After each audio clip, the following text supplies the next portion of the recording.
oğlan oturub arvadıyla. O da bir niye belə vurandan sonra üzüyü gösterdi. Deməli günah bundadır. Futbola baxır. Gör səni necə sevirik. Gör məni necə sevirik. Ama sağ olsun, heç olmasa arvadı gətirib. Səssiz futbola pul koymamışlar. Yalan danışma.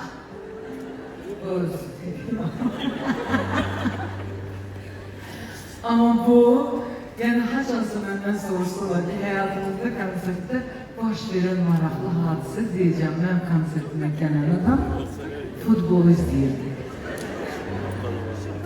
Yenə baxır özdə.